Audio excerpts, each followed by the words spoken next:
Hello and welcome to another episode of the Culturist Football Podcast with me, James Allen, Theon Mateza and Michael Wootton. And today we are joined by a special guest, a returning guest, to discuss his ultimate Barclays 11. It's none other than Jack Albion, Jack Stevenson, everybody. How are you doing? We keep doing that. We keep doing that clap round the thing, and it always dies. It's great. Yeah. Woo! Woo! Yeah, no, I'm good. How are you all? Nothing has happened to me since the last time we recorded, because I remember in between the last two times I got stabbed, but nothing exciting. Yeah, nice fun one. In between this one, what has So you happened? didn't vote for Francesco Totti in the poll then? No, Roman. Nothing has happened to me. I found a few Roma stickers in Manchester, so I covered them up with pictures of Jorginho Rutter. So hopefully that really showed them, that was my pure revenge. One way to get your revenge. Yeah. Who runs this city? Bringing a Rutter to a knife fight. Yeah, we need to get you linked up with James's favourite YouTuber, the lad who goes to the Do you know what? As he's a fellow Brighton fan, and I've met him on multiple occasions, he is quite nice, and to my knowledge, not a fascist, which is good. Always good. Yeah. But yeah, good to preface any meeting with that. yeah, exactly.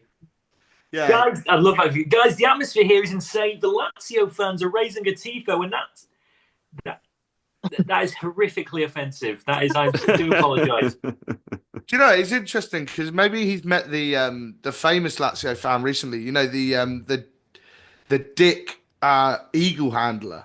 Oh yeah. Yeah, the one who kept on posting his prosthetic penis on Twitter and then got sacked. And they said there was some previous incident where he'd done loads of Roman salutes in a row, and they said that was just he's a little bit passionate. What would be too passionate to sack him? Obviously, posting his dick on Twitter is. Can excuse Nazism, but draw the line at being a bit of a pervert. Well, not a bit, an obvious pervert. Yeah.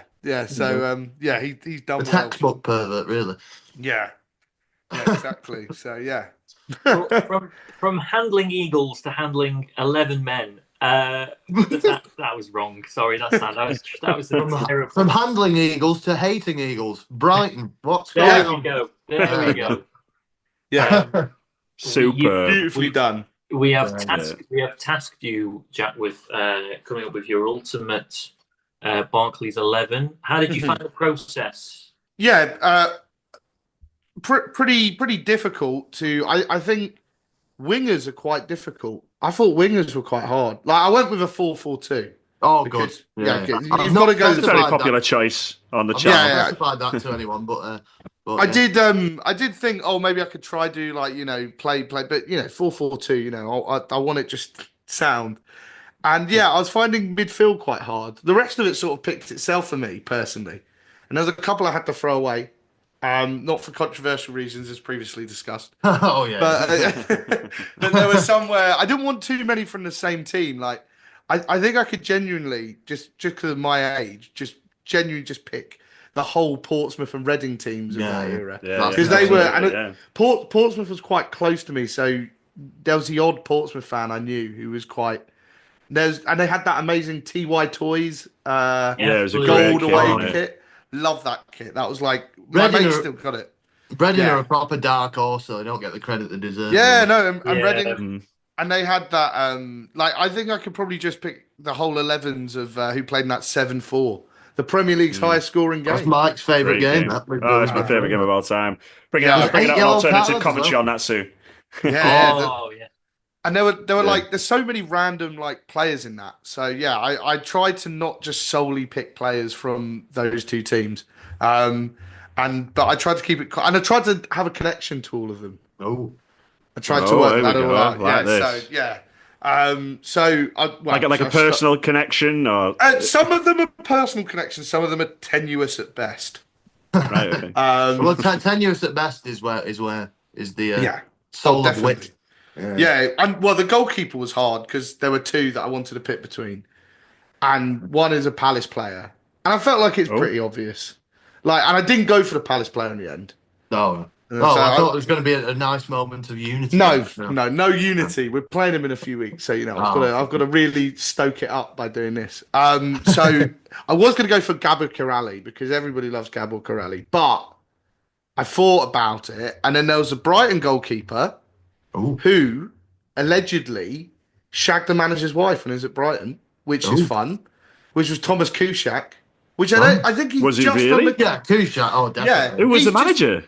Garcia. This was like a long-standing rumor, which I don't think was true. He also had a fight with someone on the pitch, which was great. So he's kind of Jack. Yeah, he had a wild time at Brighton, man. When my best friend worked at Chester Zoo, Thomas Kuszczak came in, and he said to me, James, with complete sincerity, was he a keeper? He said, James, his hands were gigantic. Yeah, I imagine they were. Wow. He was a big guy, wasn't His hands were gigantic. So maybe. Didn't he win a few? Did he win a few league titles with United by sitting on the bench? Well, did he ever make enough appearances? That's the question. Well, I think I can't remember what year it is where the rule changed. Well, they had three keepers for a while, didn't they? Because they had that Lingard. Yeah, they had Lingard, Kuszczak, Ben Foster. Ben Foster was around. Tom Eaton as well. Tom Eaton. He's back there, isn't he? He's like there. He might be. Yeah, I think he's like their Scott Carson, isn't he? Yeah, you see him on the bench. No, I don't think he's not playing as his coach now. I think. Oh, maybe he's just a coach. Coach. He was for a while. He was like there. But I think because English football is going to have to get to the point where there's so much money in it that there's going to be like one of them. Everyone's going to have a Scott Carson. 72-year-old goalkeeper. To fit the homegrown player quota numbers. Yeah. But yeah, so Thomas Kuszczak, he was good at West Brom as well. Like people kind of forget that. He was at West Brom for a little bit. Who did he first come to in the Premier League? He was at United first thing. Was it United? Maybe he went to West Brom first, then went to United from West Brom. No. I thought it was that way around. And I remember him sitting on a bench for a long time. Even before he was at Brighton, he was like a player who I was like weirdly obsessed with. I think as a child, I was like a very odd footballing child. I quite like reserve keepers and squad numbers, and they were things I was obsessed with. I think anyone with an unusual name as well. I always exactly. Too, so. With an SZCZ or however you spell it in there. I still can't spell it properly because the spelling that I put down is just completely wrong. But I also remember him being in goal for the Leeds United when they won at Old Trafford in the FA Cup. Oh, yes. He was the opposition goalkeeper. Beckford. Beckford scored. Beckford. When they're in League One, when they're in League One. League One, yeah. So that's pretty bad stain to have in your career at Man United. So he was actually pretty crap, and that's why I kind of liked him. I think a lot of the Barclaysmen I picked are pretty crap because one of them is a member of the worst ever Premier League team. Oh, so so that's exciting when it comes. No, there's a little teaser. Keep you watching there. Yeah, keep you watching. Yeah. As always, guys, like subscribe down below. We've got a live show coming up. Yeah. Bullshit that keeps this podcast going.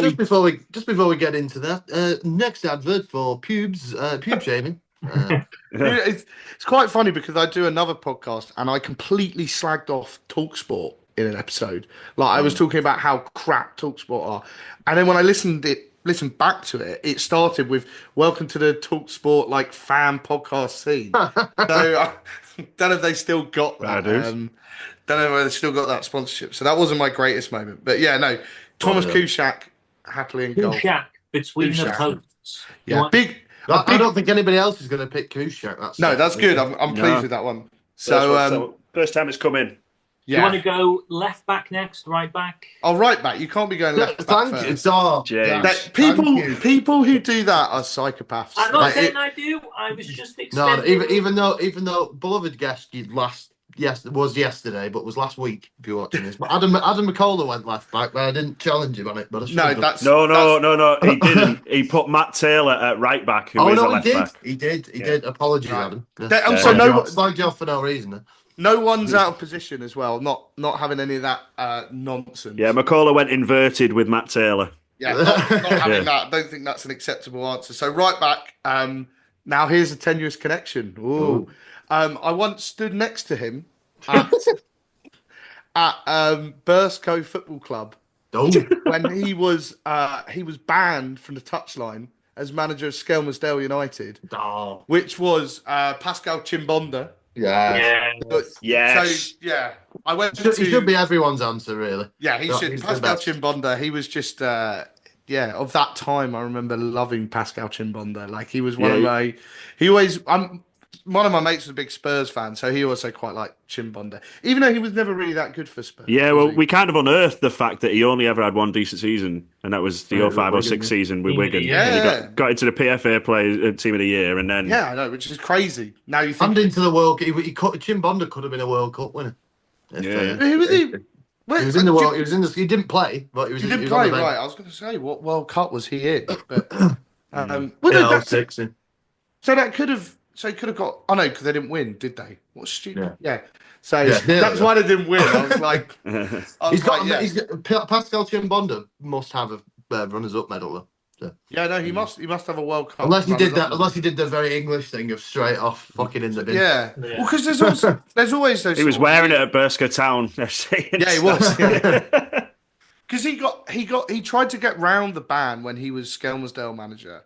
Yeah. So he got a touchline ban. So he resigned as manager and registered himself as a player.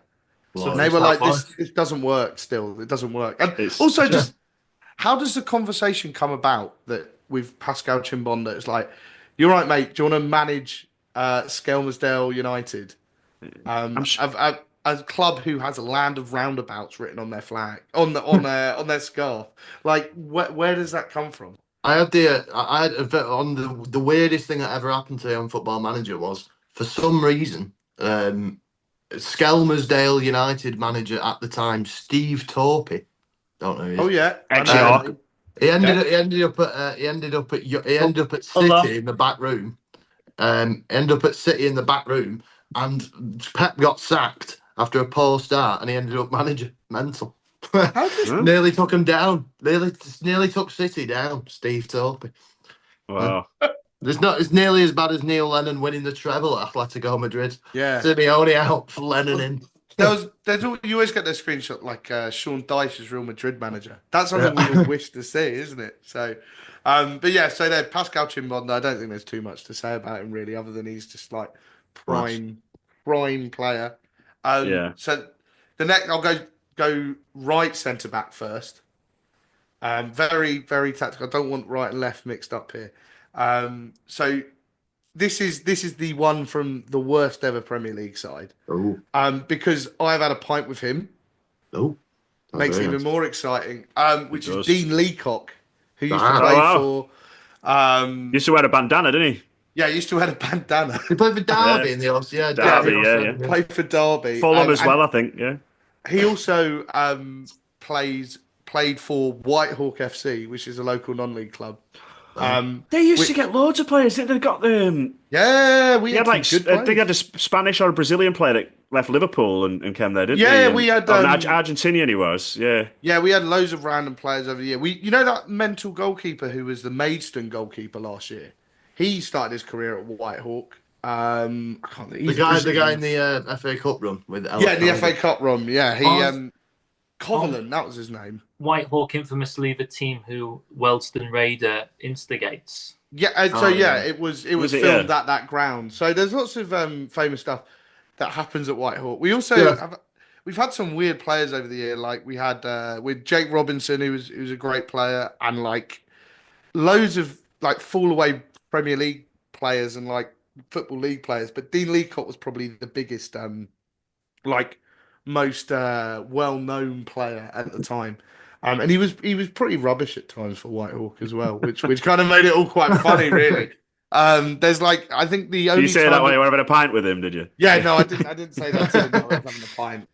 But yeah, they're like pretty much the only televised game Whitehawk have ever had in their history against Lincoln. He like misses the ball at a corner. He like tries and volleys it into his own net. Great own goal. So, but yeah, no, I mean, sounds good. the worst Derby side's quite topical at the moment, isn't it? Really, with the whole. Oh yes. I've got my yearly cracking tweet that comes out when someone passes the lowest team passes 11 points. Yeah. It's been in the draft for fucking ages, and I might have to swap the logos because Southampton might beat it. And I think we were talking about this in the office the other day. Will Southampton beat it? There is a game coming up which is almost guaranteed that they're going to win. It's like written in the stars for the last game at Goodison to be a Southampton 2-1 win. Adam Armstrong beats the all-time record. So I think we're all waiting for that to happen. They've got Tottenham and Everton. So if you can't do that, you know.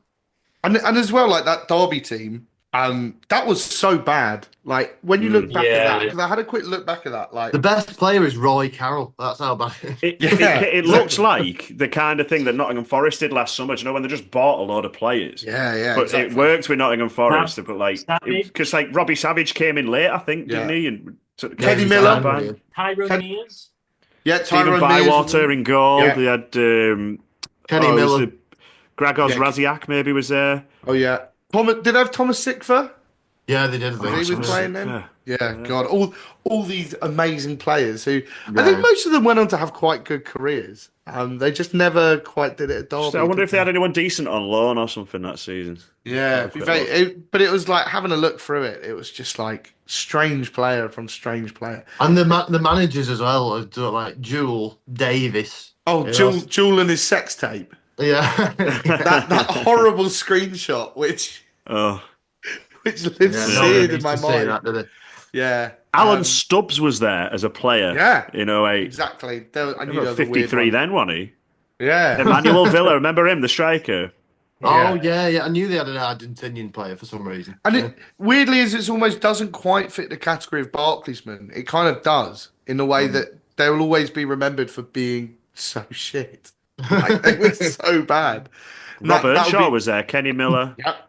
That's what I don't want. That's why I don't want Southampton to, get lower. Because they don't have any like good players for this kind of thing in their team. We don't want any records taken off the Barclays era, do we? Taken by this non-sponsorship walk era. We don't want. Leave it alone. Stop it. Go and win some games. Yeah. I think Onuachu maybe. And one goal and he scored on an Achu. When I was maybe Will Smallbone due to the fact that he's bald, and bald means Barclays. What's the defender called? Is it Bednarek? Bednarek. Yeah. He's pretty Barclays, to be fair. Yeah. Well, Joe Aribo playing centre back. That's quite entertaining because I watched that for 90 minutes the other week against Brighton, and it was not good.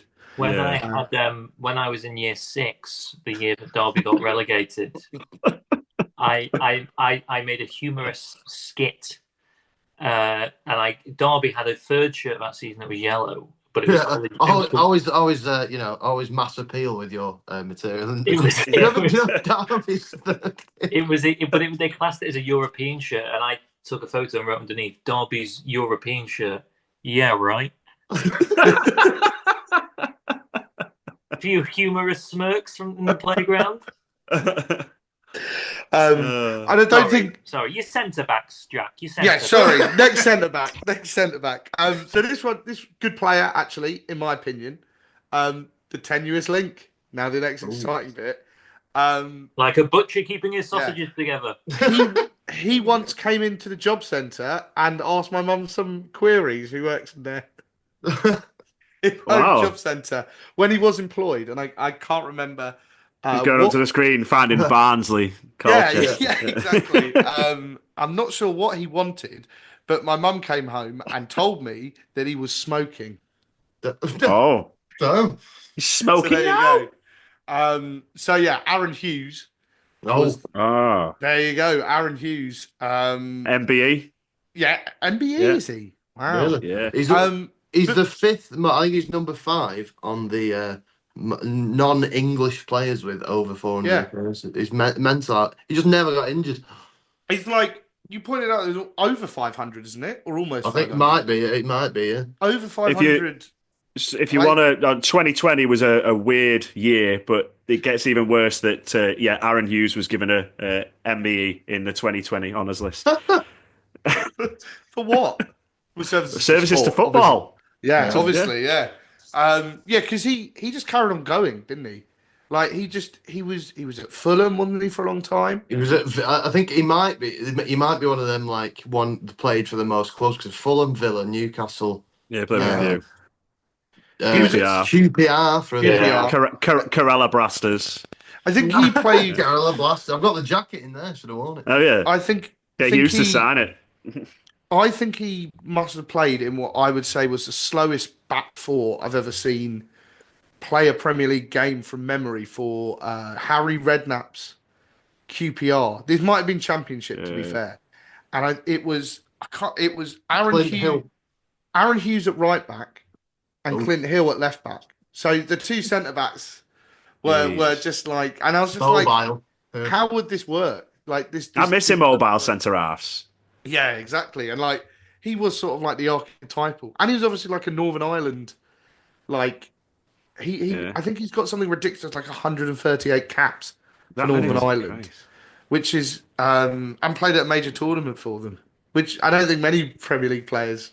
It was their centre back partnership. Well, at the back was Johnny Evans, Gareth McCauley, and exactly, and they had Chris Baird as well. They had a strong Chris Baird. Yeah, they did, didn't they?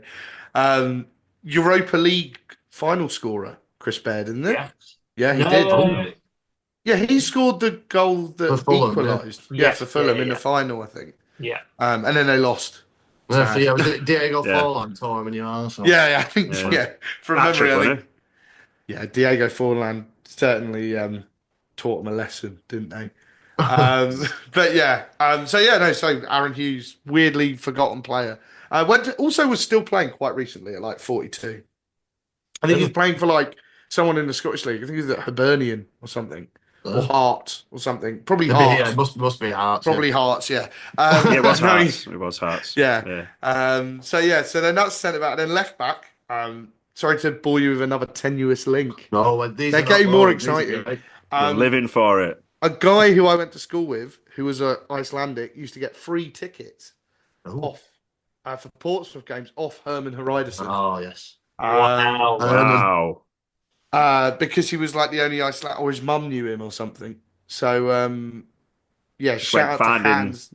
Icelandic nationals on the south coast. He's now managing in the Icelandic second division. Yeah, he is. He kept his job after taking them down last season as well. Wow. Yeah. How'd you get relegated from the Icelandic Premier League? Like, that's probably not the most competitive league. I wouldn't want to sack him. He's a scary man. He's possibly the best jawline in football, I would say. He's got a hell of a neck. It's just so long. And he was a real novelty because he was like the only Icelandic player that I remember. Yeah, he was around for a long time as well, wasn't he? At Palace in the late 90s. Yeah, Palace. So I have got a Palace player in there. I have ruined it by putting him in there. But yeah, and then the other centre back I was toying with was Ivar Ingemarson, who was another one from the Reading team. But yeah, I think was Hreiðarsson at was he at Reading? No. No, he was never at Reading. He was at Pompey, wasn't he? Yeah. It was one of those two, isn't it? So he scored in the 7-4 and did a no hands front flip, no hands head flip. Just put his head on the floor and flipped over. So an exquisite show of neck strength, I will say. Yeah. So that's a. I do remember that, Jack. Though you're right about the before your Sigurdssons, who shouldn't be mentioned, really. But there was before they got good. Iceland, Hreiðarsson was like, I don't know. It's like back when Iceland felt like countries like Iceland in the Premier League felt a lot more exotic. You had Eidur Johnson as well, but the rest. Obviously. But the rest were. Yeah, totally undermines my point, but yeah. No, it doesn't. It doesn't. Like Johnson was here from a young age. When he was there from Bolton and went through, and then you didn't really see him much. Ingemarson as well, who was famously stolen from Brighton by Reading. Because I think we had like the contract ready for him to sign, and he went outside for like to talk to his agent, and as they're outside for a ciggy and yeah, basically they went for a cig, and then they Reading rang them while they're outside the room, so he never signed the contract and went to Reading instead. So, and he was a good player in Gudmundsson as well as Hreidarsson. So yeah, but it was a novelty. You always like a novelty nationality, don't you? Like a European minnow. Was Heider? Who did Heider Helgeson play for? He was Icelandic, wasn't he? QPR. He was at QPR. Yeah, maybe Reading as well. Might have been at. I thought you meant country, but yeah, he started at Watford over a year, and then he was at like QPR. Yeah, kind of butted around a bit, didn't he? He was mainly Championship. He was at Fulham as well, wasn't he? At one point, Heider Helgeson. Yeah, he was. Cardiff. He was. Yeah, that's it. There we go. Cardiff. Yeah. Yeah. So then that's the back four. I think pretty functional back four. Yeah. I think functional. Maybe not Dean Leacock. He's sort of there. He was like on the bench, but the normal guy got injured. So then right mid. Now this is the one which is a tricky one. Yeah. But I don't think this guy is out of position because I think he's played there. Now. Which is Paul Scharner. I don't think there is a position where Paul Scharner hasn't played. Like he's played up front. Yeah. I looked at it. So basically I went, I'll put him on the right wing. I'm sure I remember him playing right wing. It's something that will be done in them times for some reason. So why not? And he used to pop up everywhere, didn't he? Yeah, because you know the 9-1 loss. This is why I remember him so. There's no connection to Scharner either. That's really boring. I don't have any tenuous connection to Scharner. I just your mum told him hair dye. Yeah, no connections to right wingers. yeah. But yeah, he scored the one goal in the 9-1 loss at Tottenham. When Tottenham never give up. 9.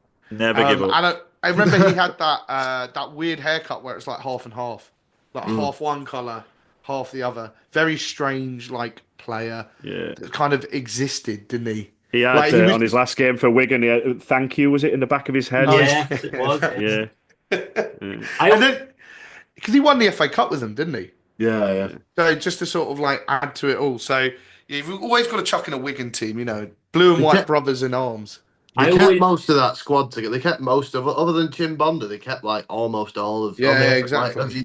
And Zaki, but he was a But they weren't a fashionable item, were they? Wigan players at the time. I'm always a big fan of when a team gets thumped like that, like 9-0, and then they come out and go, "This is unacceptable. We owe it to the fans to change." And it will club happen. Statement. Next week, beat 4-0. Well, that kind of happened the other week to Brighton when we lost 7-0. Which was probably one of the most entertaining head losses I've seen in a stadium in the away end. A collective head loss. Yeah, as you sort of see people degenerating. And this woman behind us said to us, we were 3-0 down and we were playing shit. And my mate was just going mental. He was just on one. I'd already told one of my mates just to let him get on with it.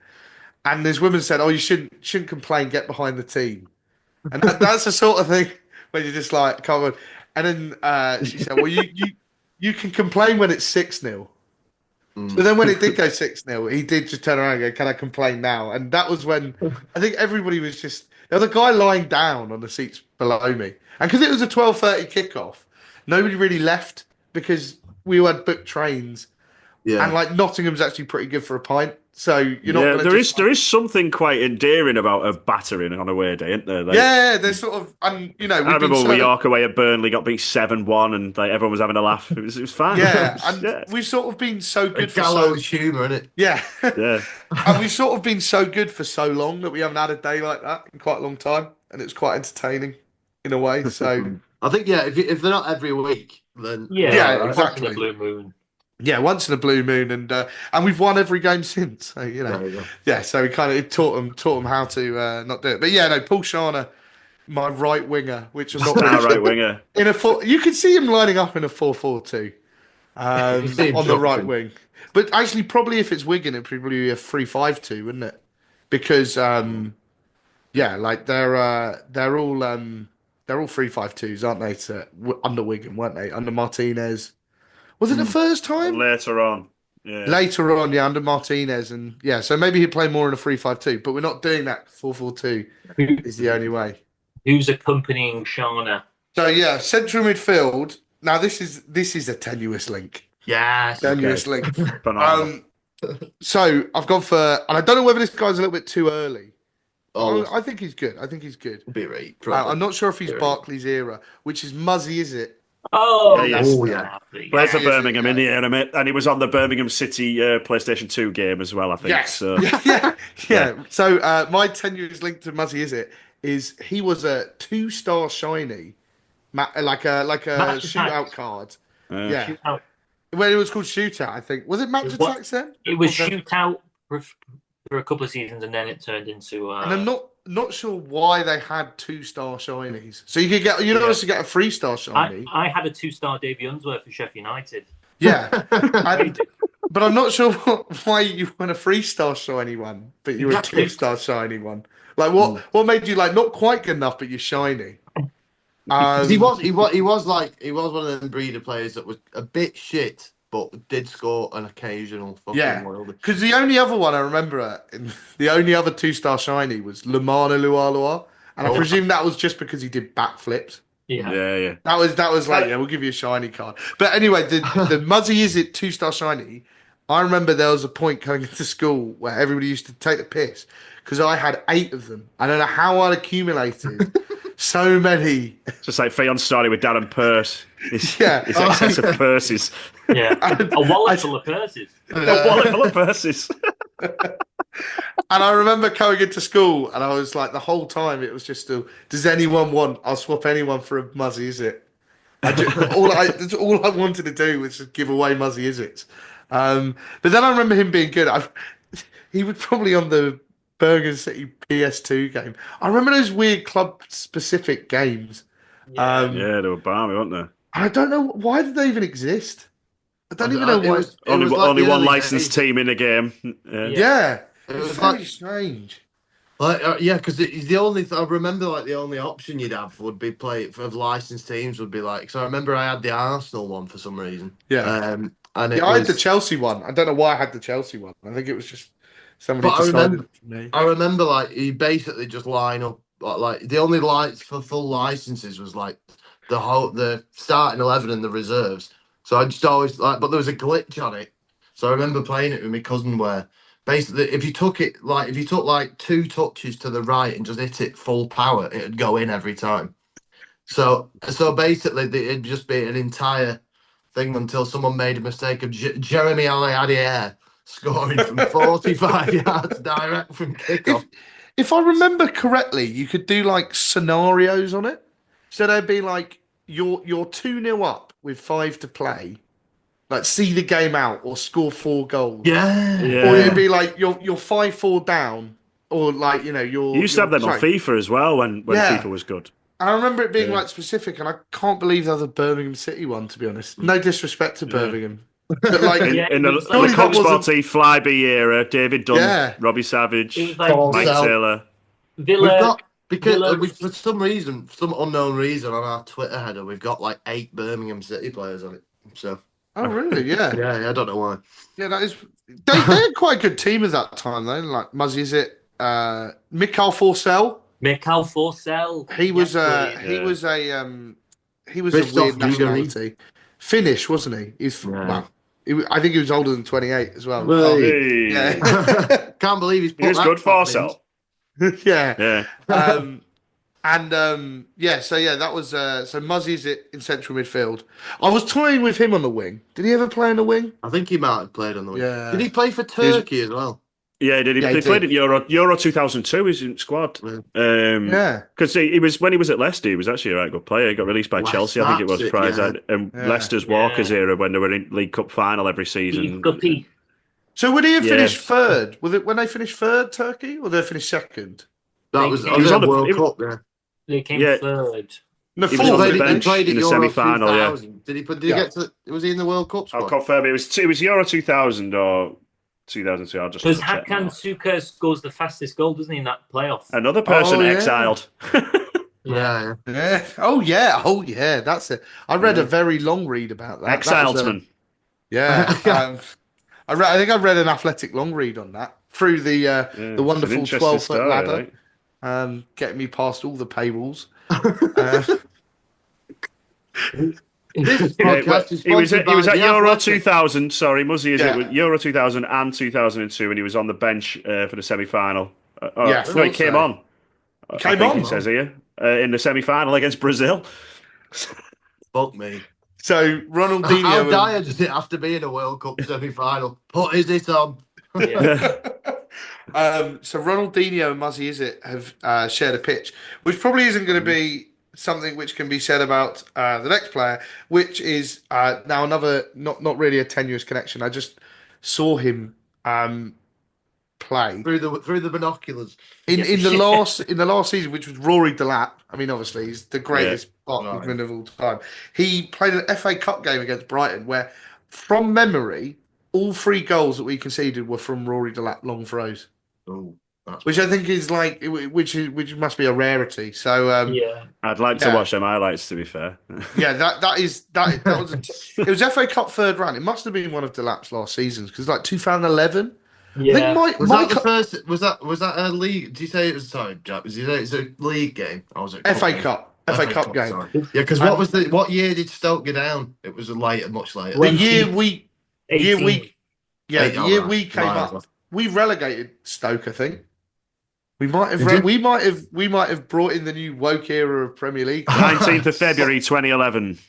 Yeah, 19th of February 2011. I think that's I think the goal scorers were Ken Wyn-Jones, Ricardo Fuller, I think scored in that game. You're close, but you're way off. John Carew. That was a very John Carew, yeah. Jonathan Walters and Ryan Shawcross. Oh, okay, so quite far off completely. It's all didn't get a single one right. There's not many of your players that I've heard of from that day. Oh no, Glenn Murray played, didn't he? Yeah, Liam Bridcut. Yeah, they had somebody called Batty Pied. Oh, Batty Piedi. He was shit. He was so bad. Batty Piedi was terrible. And it was 2011, we got these 2 Argentinians. Poye found them somewhere.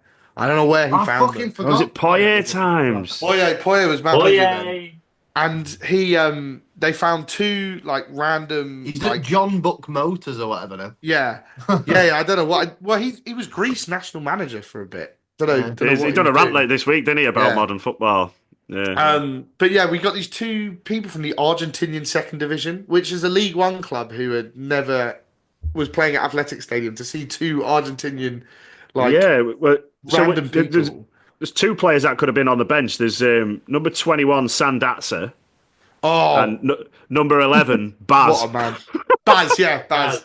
So my mate got a Baz shirt because he thought he was going to be Mustard, and because he was Argentinian winger, he was so bad.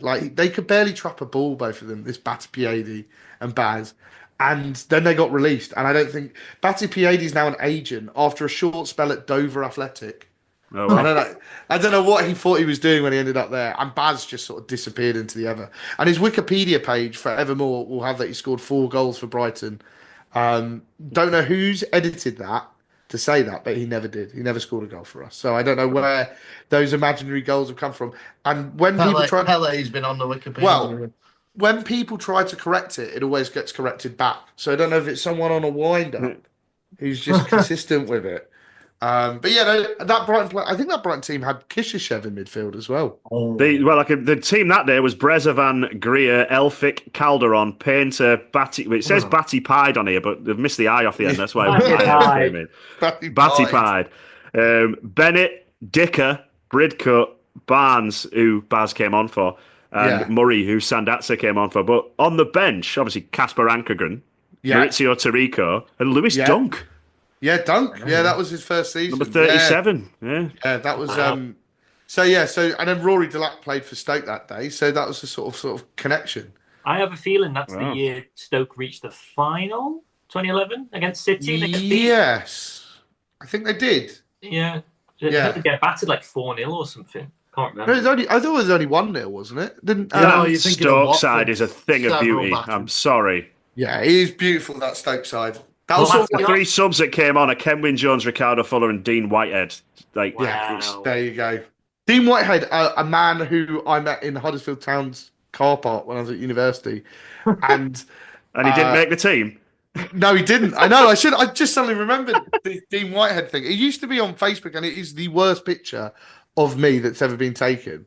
And there were all these kids trying to take pictures with him, and I was quite drunk. Dean Whitehead getting loaded for pictures. Yeah, and and I kind of pushed all these kids out the way and took like a really leant back selfie like that. With his jaw as well. Oh. Yeah. He looks like Dean Whitehead looks like he should be in an indie band. Yeah, he's quite interesting. Dean Whitehead and McCleary Sills. Yeah, looks like he goes through 8 packs of chewing gum a day.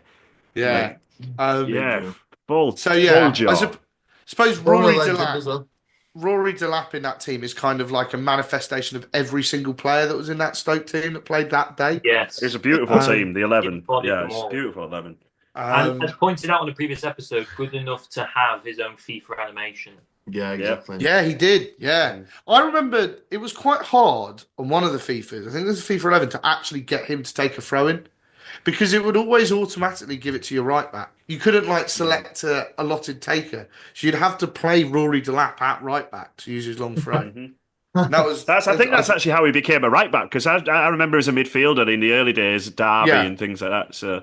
Yeah, it's a strange one. So, before the Lewokism. It was that like Dean Whitehead did it at Bury. It was where I sort of 10 years ago, you just more often that you just put a very slow centre midfielder who's getting past maybe 33, 34 into right back for some reason. Well, yeah. Well, interestingly, that's what we decided to do with Pascal Gross for a bit as well. Yeah. He was playing right back, starting Champions League games. Yeah, I know, at right back as well. Like obviously someone. Does he really? Yeah, he's played a couple in. He got sent off for being too slow though. Essentially, he got somebody just did a full circle around him, and he just grabbed their shirt. He was manifesting my own ability on the football pitch. So, but yeah, I think Pascal Gross is probably a candidate for modern Brighton. Absolutely. I think controversial. People get very angry when you talk about Brighton and Barclaysmen. It's it's sacrilege, isn't it? But I think Brighton have a lot of modern day Barclaysmen because we do get random players. This was the big debate. It was Gaetan Bong, yeah. Just wait, maybe 5 years, Brighton, Brentford, Bournemouth, and you will see. You need to build a legacy. Yeah, legacy. Yeah, I think you need to go for a couple of years of 16th with Hungarian defensive midfielders. Yeah, then you'll get to the promised land. And I think some of the players that we've had recently are just like Julio Enciso, goal of the season winner, and not much else. Yeah, and Paraguayan Ipswich again now. Yeah. Unusual. Yeah, he keeps on getting injured at Ipswich, and he's an interesting character. He keeps on mouthing off in the press I need a big move, and it's well, you need to score some goals if you want a big move. He scored buddy. Was he him that scored Worldy on his debut? He's got it was a couple games in against City, when they were already champions, and it was everyone's it was this fella And I think he came second in is it Puskas Award? Really? He came second in that. And goals that win that now are just lucky flicks nowadays, aren't they? Yeah, exactly. Tarnished reputation in that thing. Yeah. It should just be a good thunder bastard, shouldn't it? Yeah, just don't do it anymore. Was it the Premier? It wasn't the Pushcast one, but there was where Salah won it a few years when he let it do it. It wasn't great. And it was his 7th best goal that season as well. Yeah, it was against Everton, wasn't it? So I don't know whether that was just them Liverpool going mad again, wasn't it? No. Them going mad with bitter energy to a team which have won significantly less. Who's on the left, Jack? Yes. No, I'm joking. I'm joking. So left. Now this tenuous connection, another exciting one. I went through a poor shop in Croatia. Where a poor shop? What does that mean? Yeah. That was a poor man's shop. Was not poor man's shop. Poor man's shop. This poor was his emotion because he had to deal with me, a 15-year-old me. Yeah. Looking for this player's not shirt. Croatian home and bargains. Yeah. I thought this was going that he was working at this Pound shop then. Yeah.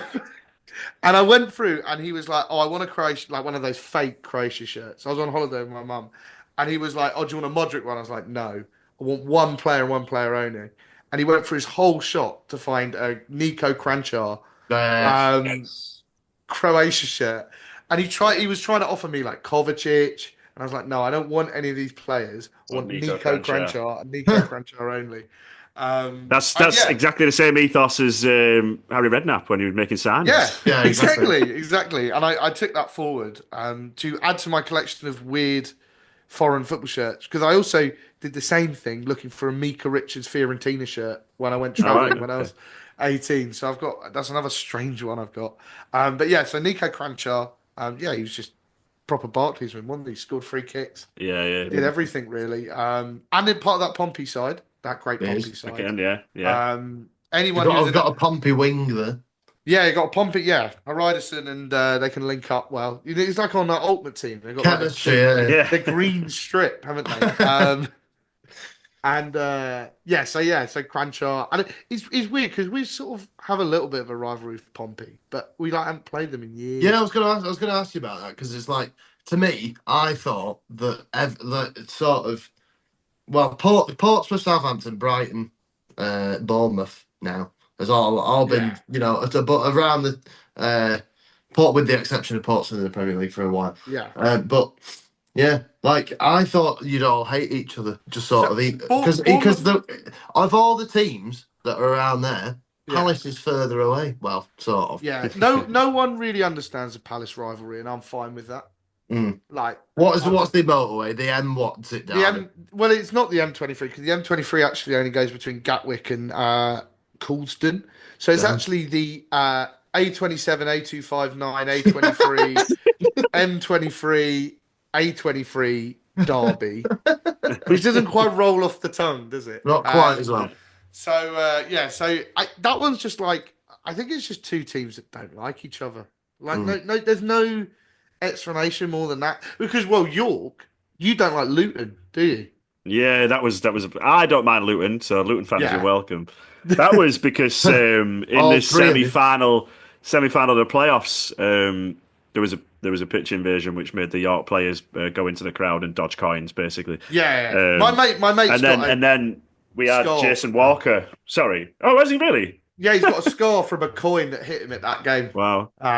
Jason Walker, stupidly, I can't remember who it was referencing now, but held up a rest in peace Luton sign when we got promoted, which was stupid beyond belief. But obviously he came from Luton and he wasn't well liked there, so that just stoked the fire. No, we just don't like each other. But Pompey and Southampton have always hated each other, so we don't really get involved with that much. Yeah. I think if you ask some of the older Brighton fans, I'll tell you they really hate Pompey, and I'm not particularly fond of them that much, but except that they had a really good team in the mid 2000s. Yeah, the team What about Bournemouth though? Because Bournemouth are just no one's bothered about Bournemouth. I know it's actually quite far apart, because my simple northern mind thinks anywhere south of Birmingham is all just together anyway. It takes about 2.5 hours on the train. Yeah, it's if you go along the coast, or make about 2 hours. I thought they were next door to each other. Yeah, you've got to change it to Southampton. You've always got a long connection there from memory. But yeah, I always think Bournemouth and Reading should come together. Bournemouth and Reading, two quite irrelevant clubs. It'd be a big bridge you have to build, wouldn't it? I'm trying not to say that. But they are just, and they would love each other because they could just get angry at each other. They always want to be noticed. But I hate Eddie Howe. I hate Eddie Howe with a passion. Back from League One days, there is nothing that he's just smug. He's just like, he's linked in the manager. Yeah, but I was just Eddie Howe's. He was Harry Redknapp's first signing at Portsmouth. Yeah, I know, which is even more bizarre, isn't it, really, when you think about like how this whole the last English manager to win a domestic trophy was Harry Redknapp, wasn't it? So and his first signing was Eddie Howe. But yeah, he was they had terrible results. We didn't beat them for something like 10 or 15 years. We just couldn't beat them. So there was a bit of a rivalry in that sense, that we just would lose to them all the time. And then we eventually we sort of. I've been to Dean Court like 15, 16 times to watch Brighton play, and it's just sort of like one of those grounds you just can't just end up playing all the time. But I don't really have any ill will against them. Now they're not got Eddie Howe. I quite like Iraola. Yeah, good manager. Good manager. We all like a bit of Areola. Exactly. We lost James. James just disappeared halfway through. James has disappeared. Yeah, but we've had a message. His internet's gone. He'll probably join back. So I'll push you onto your big men up top. So big men up top. I've gone. This is very Brighton themed. It's also two people who wouldn't really play together, so I don't know how functional it would be. But you've got Shana whipping him in from the wing, so anything will do. We've got Shana on the wing. So first one, my first love in football, who came on to become a proper Barclaysman, which is Bobby Zamora. He is the first memories I have of football is so it's getting all deep now. First memories I have. That's what it's all about. Yeah, it's all about that. First memories of football. Yeah. Was Bobby Zamora because he scored like 82 goals in 3 seasons. I remember Brighton. I used to travel on the buses watching York, and every time you get back on and go through the scores, it would always be Zamora.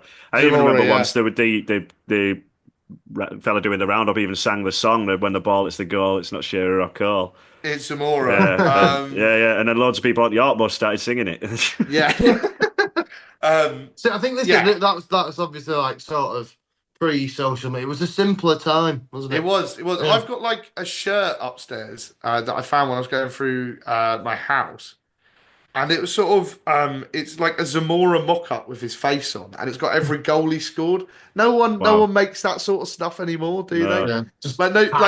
So obviously like fan made though. Like obviously somebody has. Well, we're hoping to get our shop going soon, but we have. Oh, there you go. Yeah. I'll sell Bobby Zamora League One goals. We did try, and then nobody bought anything, so then we're changing to because like the old school kind of market shirts, you'd walk in and you'd come out with like a Taribo West t-shirt, just a picture with just random font Taribo West on. Yeah, they need to come back. I've got like a Maldini one of those, which I got in Italy, which is like this beautiful like mock-up of Maldini in the middle of it with this sort of like loads of pictures of him, and it's got like his nickname and about absolutely beautiful. So maybe some more of those. But Zamora, back to Zamora. I think one of my favourite players. Always looked out for him as well when in Premier League. He went to Tottenham, didn't do that well at Tottenham from memory. He only scored I don't think he even scored, maybe not. He went for like 1.5 million, which at the time, a forgetful at Tottenham, wasn't it really? At the time was a big fee, like huge fee. Didn't he go to QPR for silly money as well? He went to Fulham. He went to Fulham after. He went to West Ham, didn't he? Went to West Ham. Did quite well with West Ham. Scored player final, didn't he? Shit. When he was in Championship, mainly in the Championship. He's a West Ham fan, I think, as well. Really? Grew up a West Ham fan. And then he went to Fulham after that, didn't he? Where he obviously sort of wrote himself into becoming a bit more of a goal scorer. Got an England cap. I think the whole. And then he did really well for Fulham. Just loved him as a player, like one of my favourite players. You get players when they leave, and sometimes you hate them. Like we boo Cucurella relentlessly, even though he's pretty good for us. Cucurella, probably one of the most hateable men in football, though. Yeah, very easily. Yeah. But like Zamora went, and I think every time he came back, he was like, there was a round of applause. And there was a goal where he allegedly missed on purpose, which no one seems to know, that kept us up. It was like a 2-2 draw against West Ham, and he skied one in the last minute to stop West Ham winning, and everybody's convinced that it was done on purpose. Yeah, on purpose. But Bobby Zamora, just one of my all-time favourite players. There were no jokes in that one. Yeah. Pure tribute. Just pure amour for Zamora. I loved him. And then he came back to Brighton, didn't he? Which he ended his career in the Championship at Brighton, and I think his body collapsed on him in that time. He just couldn't run anymore. I remember there was his final game. He just slowly. I remember him just running the length of the pitch, and he just stopped halfway and did the whole thing like that and never played again. And it was sort of like, yeah, okay, fair enough. So yeah, he's one of my all-time favourite players. Yeah, and then that's it really. He's also the striker coach at Brighton now. So he came back. Yeah, he's come back. I don't know why you need a striker coach.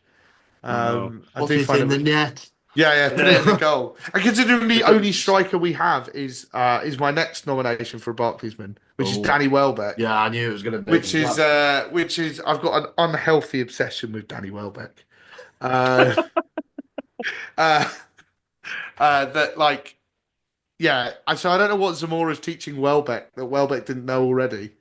He's different at Brighton now, and he's he's almost become like a modern Barclaysman, like 34-year-old Danny Welbeck. But because he was sort of he was very much in the sort of Rashford mould on it, United, and he sort of. I remember him breaking onto the scene at United, not quite like Mika Richards, but yeah, I remember him because he scored in his debut, didn't he, against Stoke? Yeah, absolute screamer. He was 17 years old. It was like, oh, here's the next Carrington gem. I think United have had within the last. I think they must have had one of them every 2 or 3 years. There's Welbeck. He started at Welbeck time. James Wilson. James Wilson, another ex-Brighton player as well, came on loan to us. Was shit. Janusai's in there. James Wilson famously threw up on the pitch on New Year's Day. Was that what Brighton playing for Brighton? Yeah, they're playing for Brighton. I think that was against Middlesbrough. Actually, was it? It might have been. Yeah, it might have been when Middlesbrough won 3-0. I think. Was it? Yeah, because you'd gone unbeaten. I think it was. I think you were the first team ever to go past Christmas unbeaten. Unbeaten, yeah. And you had that striker who scored, who looked like he had a terrible hairline. Kike, that was it. Kike, yeah. Terrible hairline, man. Yeah. Well, mine's been replaced, but he's still playing. Kike is still playing for Alaves. He scored against penalty against Barcelona or something. But yeah, no, Danny Welbeck sort of, and then he went to Arsenal. And then you're sort of drifting out of the Barclays era now, and you're sort of. But his early time at United and Sunderland. Sunderland's fucking with Asamoah Gyan. Yeah, exactly. And he referenced that the other day, didn't he? When he scored against Newcastle, he said, "I'm a Mackham at heart," which I'm sure didn't rattle that not completely insane fan base. I'm sure they've got well over that by now. They probably have actually. Yeah, I'll give them credit. Newcastle. We got to let them have one. Yeah, I'll stick. They can have that one, and that. Yeah. And I think it's a good way to end it because it's sort of it beckons in a new era of Barclaysmen, the modern Barclaysmen. Hope for the future. And he's just become unbelievable recently. And it's also quite funny. Like as a kid, I was always like, Danny Welbeck was always that hard-working player. Like get him on the plane. He's a hard worker. Good for the dressing room. I remember that goal he scored was it a Euros where he rouletted it into the back of the net. Like the ball came. Was that Sweden? Yeah, was it the game where fucking Zlatan did the fucking stupid? Oh, where he did the thing in Joe Hart's face. Yeah, the overhead kick. The overhead kick. Yeah. No, that was the overhead kick was a friendly. Yeah, that was Ryan Shawcross's one cap for England. Who's marking Ibrahimovic. And then Stephen Coulker's one cap for England was in that game. He's one goal, one game for England. Stephen Coulker. Nugent-esque. Yeah, Nugent-esque. But yeah, so Danny Welbeck was always... And then when he came to Brighton, he was sort of at the end of his career. And I think everybody was a little bit like, he's not...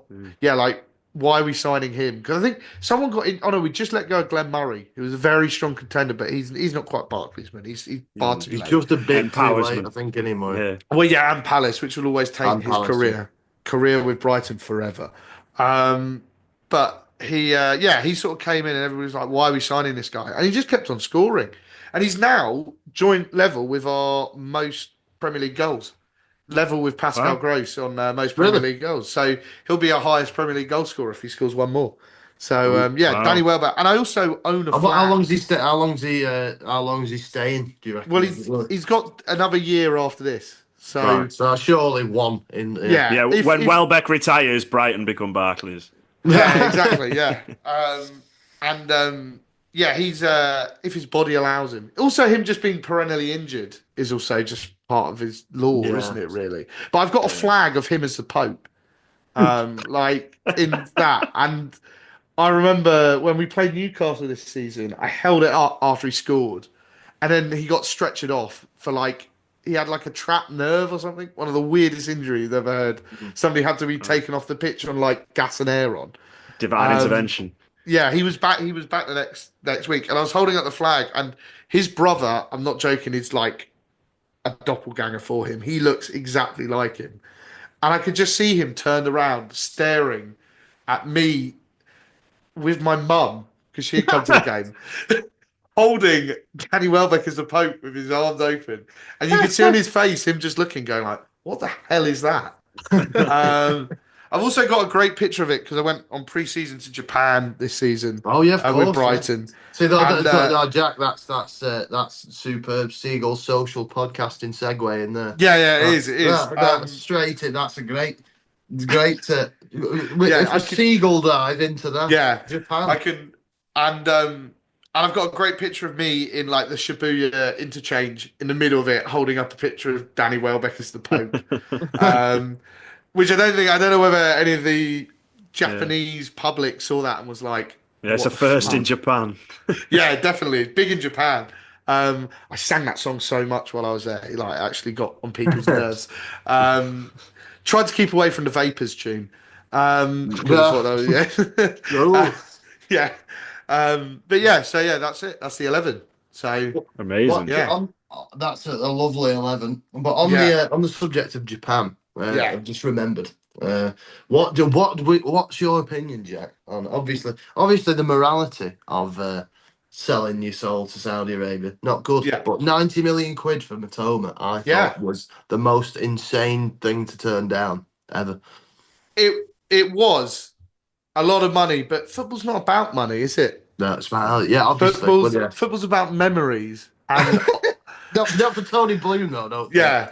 Well, funnily enough, though, it was like pretty much everybody sort of come out and said they're always going to reject it.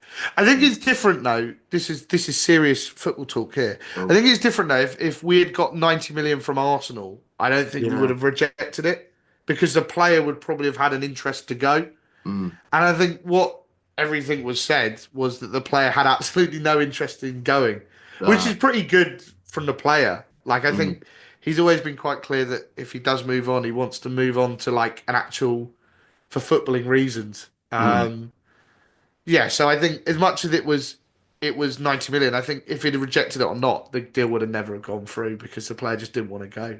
Just didn't have an interest. So I wouldn't be surprised if someone comes in for him in the summer. That's another modern Barclaysman, Karu Matoma. Yeah, definitely. Because he got a degree in dribbling, didn't he?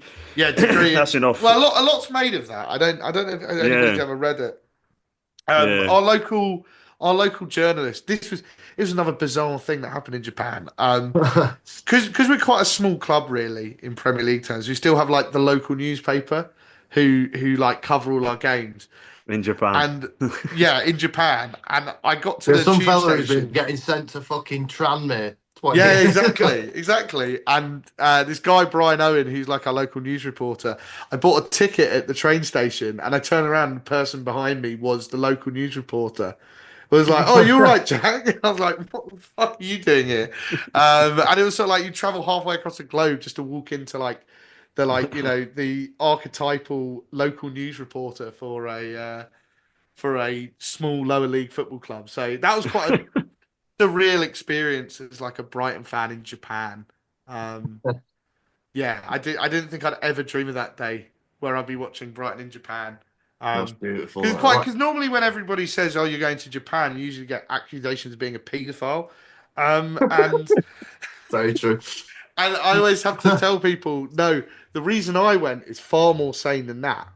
Is that I went to watch two pointless, meaningless friendly games against Kashima Antlers for Brighton and Hove Albion, which of course everybody's like, "Oh yeah, that makes way more sense, doesn't it?" So that was quite a mad experience to see like all those players in there. Do you know who they loved in Japan? Milner. They loved Milner. Yeah, I can imagine Milner being big in Japan. This guy had hand painted a banner of James Milner. to hold, and he showed it to me, and I was like, "This is amazing. I don't really know how to say anything about this." It's just Milner. Cheers, thank you. Yeah. Thank you for this amazing banner of James Milner. But yeah, it was it's a surreal experience to watch football there, and not not be there for other reasons like all the other people who are flocking to Japan. Well, on the subject of Brighton, we can go even more Brighton because we've got you five-a-side, Jeff. Your Brighton all time five-a-side. I have a strong feeling some of these are going to be with Deanman. Oh yeah, definitely. That you're going to have to explain to me and Max. Well, so I'll have heard of him. Only Lower league 90s, perfect. Only one of them is a with Deansman, I would say. So we're not doing too badly on that. In goal is Jason Steele. Oh, come on. Yes. And I've actually thought about this tactically five-a-side wise as well, is that he's unbelievable with his feet. And, he can't really save anything, but he's very good with his feet. So I thought it'd be great on a five-a-side pitch. I loved him at Borough. I fucking did. He started at Borough, and I think there's something very nice about his whole career arc, because he got absolutely slated at Sunderland. And then he somehow was the goalkeeper when we got European football, which was like a sort of weird sort of thing. And yeah, there's sort of and also I was a twat who walked around Glastonbury with a flag, and the flag did say Jason Steele for England on it. Oh yeah, I remember that. And that was on TV, and I do remember meeting a load of Sunderland fans and them just being like, "Why the fuck do you have this?" And it is a very good point. Like, why did I have that? And why did I decide that Jason Steele was going to play for England? And I remember my mum came home from picking my brother up from university just before we went. And I came round and I went, "Mum, do you have any black paint?" Literally after she'd just done a 5-hour car journey. And it was sort of like, "Mum, I've got food tech in the morning." Yeah. But Mum, do you have any black paint? I've got a tifo in the morning, Mum. Yeah. Mum, I've got to make a Jason Steele for England flag for Glastonbury. I'm going in 2 days. Can I come round and paint it in your garden? So I had the Jason Steele for England flag. I met him. He was a nice guy. So, I'd like to play on him with a five-a-side team. Yeah, nice for a pint after. Yeah, good for a pint after as well. Lovely man. Lives near me. Oh. I reveal, but he lives near me. So you can carpool. So great. Yeah, exactly. Yeah, sorted. So centre back is a proper. Pour all the fucking shit you get from five-a-side pitches out in his car. Yeah. Pour that all out. Yeah. Do you know what I did? I played five-a-side the other day with work. And I changed in my work toilet, and I got my shoes out and it had all the black pellets in. One of the weirdest things I ever did, just poured it down the toilet. Huh?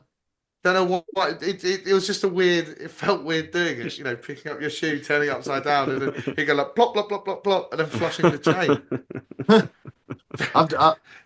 I've been like a million rabbit tods. Yeah, exactly. Can't be good for the environment either, can it? Like they say, don't pour like fat down your sink. What about like five-a-side pellets? That's probably not good for it, is it? Not environmentally friendly, but we're all fucked anyway, so it doesn't matter. Yeah, it doesn't matter. Centre back. We're at the end. I've got one defender in this five. Yeah, Brighton will just establish Barclays heritage and then no longer exist. Yeah, exactly. One interesting stat about that is we've never been in the Premier League relegation zone since we got promoted. Wow. Oh, really? We've never been in it, except for 10 minutes of one game. So I'm convinced the day we do go down, except for it'll be the last. Last game. It'll be the last game of the season for the last minute of the game will be the time we were in the relegation zone, and we will have spent the whole Premier League without any of that time. But no. So I've got one defender. This is a proper with Deansman. This is someone who I was obsessed with, and I'm still slightly obsessed with, which was Adam Elad. If anybody remembers Adam Elad. Yeah. Massive unit. Massive unit. Balls. Yeah. He played for Egypt. He played for Egypt internationally. Which Next was week's guest, James Montague, had on it in his book. Was it? I think it was 31-0. Yeah, because I can't remember because there's two different ones about Egypt. But he does has a bit about Adam El Abd in it. It comes across very well in it. He was born in Brighton to Egyptian family. Peace haven. And it was always sort of this running joke that he was going to play for Egypt internationally. And then who did they get as manager? He had Bob Bradley, yeah. Bob Bradley, yeah. Bob Bradley was Egypt manager and called him up. And it was very strange. He played one game against like Guinea-Bissau. I think it was something like that. And there was no like live coverage of it at all. Like you couldn't find it anywhere. And all of a sudden it flashed up that he'd scored. And everybody was like, oh my God, he scored for Egypt. And then people started looking into it. And then somebody got up a clip of it from somewhere, from like Egyptian TV. And it turned out he'd scored an own goal for the opposite team. And it was just like, right, okay. And they just got it wrong. They got the scores wrong completely. And it was, but yeah, Adam El Abden, he was just like, I think he did like 300-400 appearances for us. Youth player. Yeah, this shows how, autistic I am as well. I was on his Wikipedia the other day. And, yeah, exactly. It's something.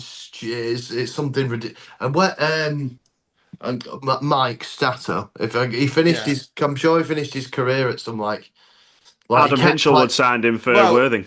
Well, Adam Hinchelwood signed him for Worthing, yeah. And he played for Whitehawk the season before that. So another just kept going. Yeah. But yeah, he so played for Brighton, was unbelievable. Used to get sent off a lot. And there was some guy I know, we were talking about it, he famously shouted something like, I hope this man never plays for us again. Or like, one of those things. And then he got really good and got us promoted. So it was one of those egg on face moments. But I remember the game we got promoted, he was very much a player who would have a bozo moment. Like he would be like, I'm gonna be a bozo in like a huge game. And the game we got promoted, he scored an own goal for Dagenham in like the first minute of the game. Like the first minute of the game, it was like, down at the Withdean, if we win today, we're gonna get promoted. And he just fucking hammered one into his own net in like the first minute. It like deflected over. And I remember it just being like, right, okay, now we've got to... And we won 4-3 in the end, so it's a good game. But, yeah, I think he gave away a penalty in the same game. That's got to be, like, the best... what's it called? The end of the fucking classified results, that's it. Oh, yeah. Classified results fixture, like League 2, Brighton and Hove Albion, Dagenham and Redbridge. Yeah, exactly. It was that was a cracking game as well, and it was the only times we played Dagenham. So like we played Dagenham twice. So it's a weird one. But yeah, then he left Brighton, and he never really got on well anywhere else. He grew hair, and I think that's what caused his career. And he got hair, and everybody was like, he's not as effective now. When he was bald and like an absolute unit, he was hard. His brother was a professional rugby union player, wasn't he? Yeah, his brother's assistant. That's why he got the pill out. James got the pill out earlier. I was going to toss the pill about with Joel Abd. He's England assistant rugby coach now. Is he? Really? I think he's. And who else is? He's got another brother called Samuel Abd, who's Horsham assistant manager. But he was also assistant. There's more El Abds than there is Amiobis. Yeah, exactly. But he was in everybody's favourite non-league bloke, Mark White's coaching team at Dorking last season. A very interesting character who I can't quite make my mind up on whether I despise him or whether he's quite funny. There's an avenue of him coming on the podcast. Obviously we love him. Exactly. He's quite an interesting character. He's well known around Sussex football, so you just sort of see him hang around at games, always on the phone. Like he's sort of like, he's Cockney wide boy. He's always on the phone. I remember, I think he was I filmed him on my Instagram story. It was that Why Is That Dealer song playing over that top? Why Is That Dealer Taking a Piss? That dreadful song. He doesn't do drugs, to my knowledge, just to clear that up. But yeah, Adam Elab, put him in there for a bit of chaos. You need a bit of a chaotic guy defending at five-a-side. Yeah, but kamikaze stuff. Yeah, a bit of kamikaze, throw yourself. So, and then the next one in midfield is Pascal Gross. I'm going to do another, like I do with Bobby Zamora. I'll just say how much I love him. I just think he's a great player. Just love him. Love won every me moment. Won me 1,200 quid once on the Did he? last goal scoring a treble. So. Yeah, I don't think there'll ever be a classier player who'll ever play for Brighton. Like, scored like first win in the Premier League, first goal in the Premier League as well. Like first open play goal in Europe. That's not really a trophy, is it? It's not first goal in Europe. True, yeah. First open play goal in Europe. Away at Marseille, that was great though. First away goal in Europe. That's good. Scored the goal to get us into Europe against Southampton. All-time Premier League goal scorer until Danny Welbeck scores one more.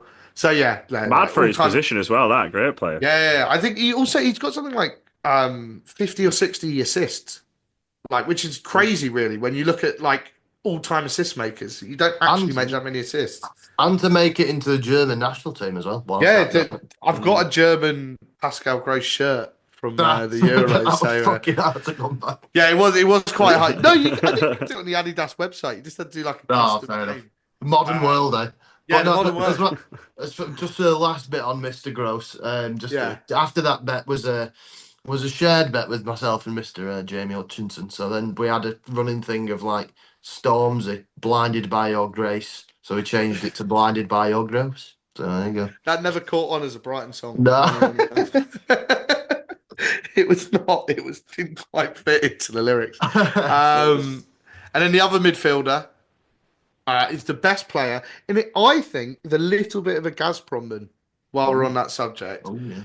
Because he did play in England for Brighton and he only had 2 years at Brighton, which was very injury riddled. But whenever he played, he was unbelievable, which was Vicente. Former Valencia hell, fan. yeah. He had two games. Excuse my French, but I forgot all about him. He was amazing. Like I've not seen a player like, when you see players like, obviously Pascal Gross is the best player in terms of quality.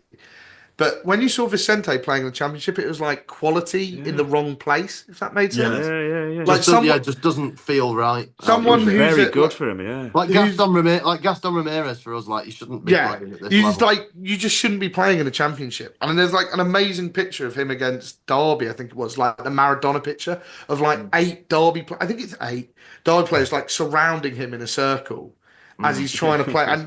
And like when he did play, he was unbelievable. Like he was just, it was like nothing the Championship had ever seen. But that was the problem. He just never played. And I remember he only played 15 minutes against Pompey, and it was 0-0. And he came on and he scored 2 goals, and it was just like, wow, this guy is just the best ever. And I got a Vicente shirt, like, and I wore it at a music festival in Spain. And all these Valencia fans like came running up to me and was like, "Is that Vicente of?" So I got a big picture with loads of Valencia fans who were very excited. But it was when he was like so epitomised the era under Puyo when we had like every single Spanish player. Like we had like Bruno, Calderon, Lopez. Who was the one? Was it Inigo? Was it Inigo Calderon? Calderon. Current Bristol Rovers manager, weirdly, just sort of. Really? Yeah, he's just sort of found. I wonder if he'll go down the Joey Barton route. I've met him, and he's a very nice man. So I don't think he will. He's got a degree as well. So rules it out there. Barton's got a prison sentence, isn't he? Sorry, am I not allowed to slag him in case there's books in prison?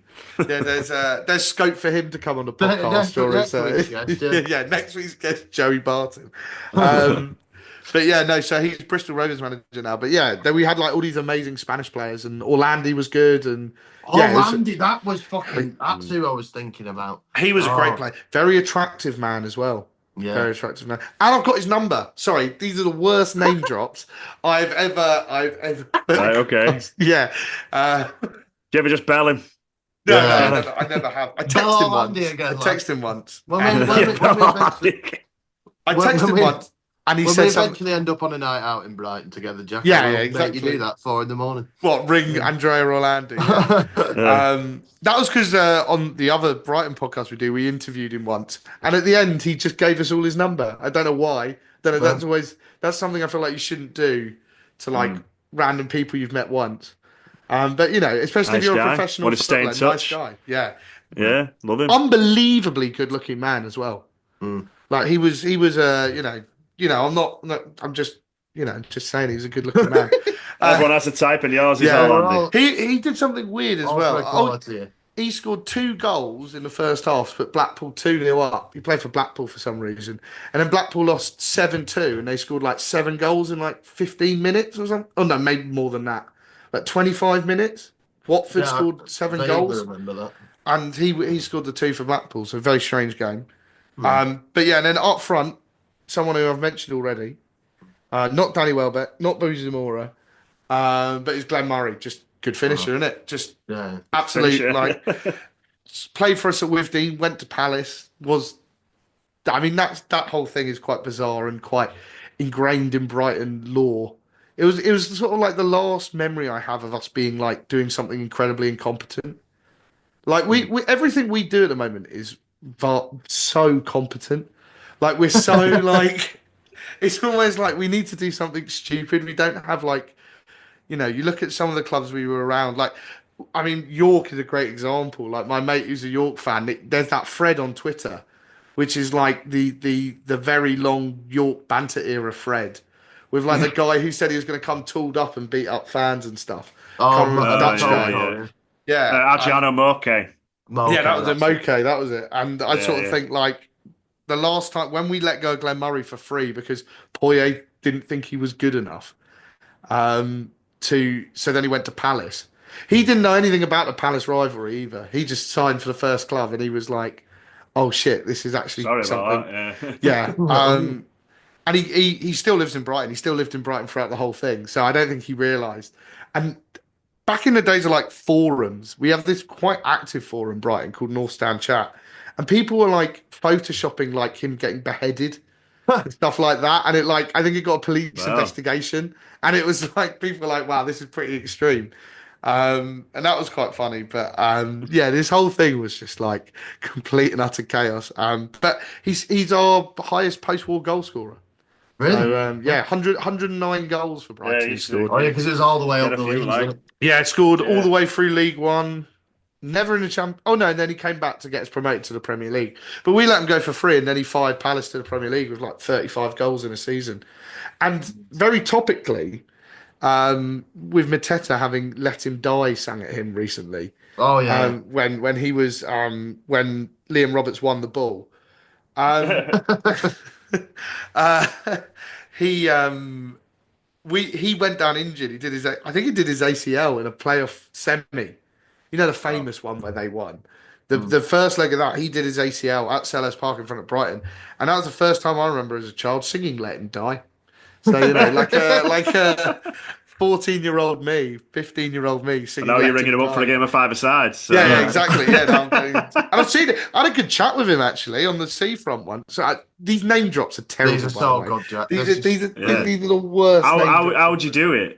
Well, I bumped into Ugo Ekiog on a night out in York once, and that's my lot. It's weird because Brighton and Hove. So I live in Hove. Hove seems to be where all the players live. Like they all live. It's quite nice. It's quaint. It's by the seaside. It's very middle class. Right. You can go to a coffee shop instead of bars, and I don't know. It's not like right in the middle of Brighton. So they just all sort of. You're not selling it to us Northerners. No, I'm not. I'm not. Shite. But yeah, like a coffee instead of a beer. And all the foreign players love it. All the foreign players seem to live down here, like the Spanish ones. It probably reminds as close to the Mediterranean life you can get in. Yeah. There was England. We got one the other year for Kundo Buonanotte. He said he wanted to kill himself after being here for a week. He said, it was so depressing and I don't know. Not a fan of the sea breeze. Yeah. No, I don't know whether it was the poor translation, but it said after a week I wanted to kill myself, and it was like, oh right. So yeah, what do you do if you're depressed? Move to Leicester. Yeah, exactly. But yeah, no, they all just sort of. It's weird. Brighton is still quite a small place, so you do just kind of bump into people. Like I bumped into the assistant manager in a nightclub the other day. That was just a bit like, "You're right, Jonas." Yeah, it was a bit strange. Not bad, mate. And we exactly. Yeah, pass it over here. But my mate tried to buy him a Ray and Nephews as well, and that's like very strong Caribbean rum. So, but yeah, Brighton just has this weird sort of like small village mentality. Yeah, but like Z-list celebrity. Like, who is it? Who was in a pub the other week? Oh, Howard from Fresh Meat. I don't know what his real name is. Oh, yeah. The Scottish comedian. Super Hands lives around here somewhere. Oh, does he? Does he? Yeah, the guy that Fatboy Slim lives down in the seafront. You got it all here. We haven't Brighton tourist board. I've never been to Brighton. No, it's lovely place. Lovely place. Very expensive though. Don't come here looking for a cheap time. Anywhere south of Birmingham is very pricey. Well, yeah, because everywhere outside the house is. I went to. We played Morecambe a few weeks ago. Played Morecambe. Sorry, I went to Morecambe to tick off one of the 92. £2.50 a pint of Guinness. I was in shock. Get a season ticket. Yeah, exactly. So that's it. That's the five-a-side. Still, a great five-a-side team. Gross, Vicente, and Glenn Murray. I think that was pretty effective. Quickly on Morecambe as well. I went to a Morecambe game pre-season once with Borough, and there was a one-man chant because there was a bloke behind the goal who was about 90, and it just one bloke, one suntanned, sunburnt, stereotypical Benidorm Dar, red as fuck with an England flag tattoo somewhere, going, "Oldest ball boy in the world." Just kept doing that every time the ball went over the back. It's fantastic. There you go. Wonderful anecdote from the home of Eric Morecambe and sea-related deaths. Yeah. There we go. Good cockles, though. Good cockles. Warm the cockles. Well, that was sensational in every meaning of the word, Jack. Yeah, just for reminding me about Vicente, mate. Vicente, that was favourite one I've done so far. There's got to be a book on that somewhere. Like it's Vicente coming to Brighton. It was an amazing sort of song. Yeah, it's like one of them reverse movies where they go back to the hometown, like a Christmas. Exactly. Going from Bayern Munich to Stoke. Exactly. Yeah. So I'm glad I got that memory unlocked. For you. No, thank you so much. Where can people find you, Jack, on the old internet? Don't follow my Twitter because my Twitter is a bit chaotic. It's a lot of seeing who I can get blocked by the most at the moment because Twitter's in its sort of last days of Rome stage now. It is, yeah. So it's sort of let's just go out with as much. And I tailor myself to be very left wing, and I still get right wing shit all day. Yeah, I'm almost becoming right wing being on there. So yeah, Twitter is Jack Albion 96 or Moda on the dance floor. Yes. Who's now left. So yeah, it's still yeah. You just need the next summer film to have the next big summer film like Saltburn to have the next trending song to have some kind of reference to a Brighton player. So yeah, we'll work on that. It used to be Enter Zakiri when we had a player called Zakiri. Andy Zakiri. That's sensational. He made 2 appearances and left. And then on Instagram, that's a lot more friendlier. I do kebab reviews as well. Kebab reviews on Instagram. You get pictures of football grounds, all the grounds I go to. Very wholesome. Yeah. Which is Jack.S96, I think it is. Yeah. So that's where you can find me. And you're always on Seagull Social as well. Seagull Social. Oh yeah, sorry, I forgot. I should probably advertise that thing I do with my mates, shouldn't I? Yeah, Seagull Social. If you want to listen to me talk an hour, usually about how I missed that moment in the game because I was getting a beer on 41 minutes or something I don't remember that happening. When did that happen? Can you please remind me when that happened at what minute? Yeah, I don't remember that happening. Crack one. Or I also sit right behind the cameras at directly behind all the commentators at the Amex. So you can also catch me shouting abuse at officials on Sky Sports. and or Jonathan Pearce. Jonathan Pearce, Lovely boy, Jonathan Pearce. I met him once. Last anecdote, I did meet him once at Piccadilly Station, and I had a lovely chat about this was Tony Pulis era Borough, and then I had a lovely chat. Turns out they're really good friends, so I'm glad I didn't slag him off in front of him. And Yeah, and then I got on the Met. He waved to me, and then as soon as I pulled out, I realised I forgot to ask him about Robot Wars. And I was fucking gutted. Nice. But yeah, there we go. Well, thank you very much for watching all this. Yeah. And thank you to James for his. Sue has sadly passed away. Yeah. Of no internet. But yeah, like, subscribe, follow us at the Cultures Pod everywhere. You know, all this shit. Yeah, right. Done. Yeah. Bye. See you later. Goodbye. I hate the waving thing.